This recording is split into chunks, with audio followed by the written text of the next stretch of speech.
Hello, I'm Luke Bouchard, and this is today's Forgiveness Declaration card draw and reduction. I forgive myself for believing that I am stuck. Okay, so let me see what I have for a reduction on this. You can call it what you want: confusion, uncertainty, or disempowerment, but stuck is stuck. The ego loves the quagmire of indecision, for that's when its influence is greatest. The ego wants us to be in confusion. It wants us to be lost and dependent on it because then it has a job to do and feels empowered. Furthermore, there's a direct correlation between being stuck in the weeds and our perceived separation from God. Why? Because being stuck is synonymous with isolation. When we think that we have to figure it out ourselves, we are not connected to God. When we are entrenched and steeped in uncertainty, we have not given it over to the Holy Spirit to see things differently. Someone once told me that confusion is a choice, and the fastest way out of it is to ask for clarifying questions. Being stuck is also a choice, and the way out of stuckedness is to choose to ask for help from the Holy Spirit. It is that simple. You just have to decide you do not want to go it alone and be influenced or suppressed by the ego.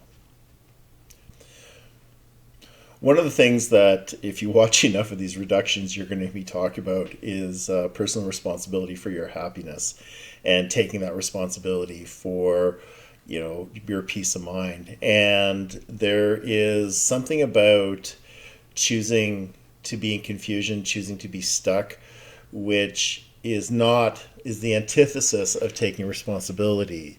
It's really not my fault. I was stuck. I didn't know what to do. I didn't know how to handle it differently.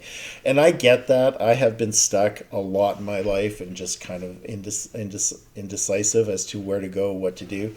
But, that's okay for about this long. And then it's time to actually take action. It's time to actually do something about it. And the answer is very clear. If you are in confusion, not knowing what to do, then you are thinking you have to do it yourself and that it's up to you. And no wonder you're stuck. How could you not be stuck when we think, how could we not be stuck when we think we have to do it ourselves? It is very much a symptom of the isolation that we go through when we think we are separated from God. So, what do you want to do to become unstuck? What do you plan to do to be unstuck? And it's really about joining the Holy Spirit, asking to see it differently, asking for guidance. Where would you have me go? What would you have me say, and to whom? Help me see this differently. These are empowering acts. I don't know what to do. That's not empowering. That's just being a victim. This image. So you might have met my skeleton Phil by now.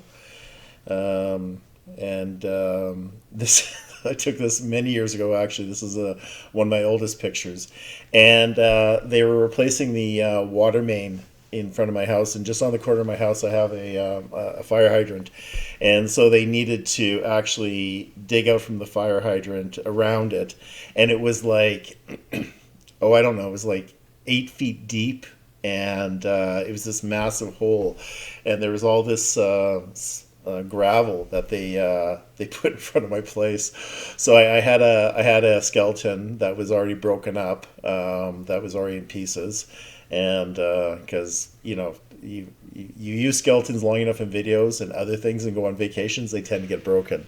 And the first thing that gets broken on a skeleton, just if anyone's wondering, is the jaw, because usually if you set it up, it'll go and jaw breaks off.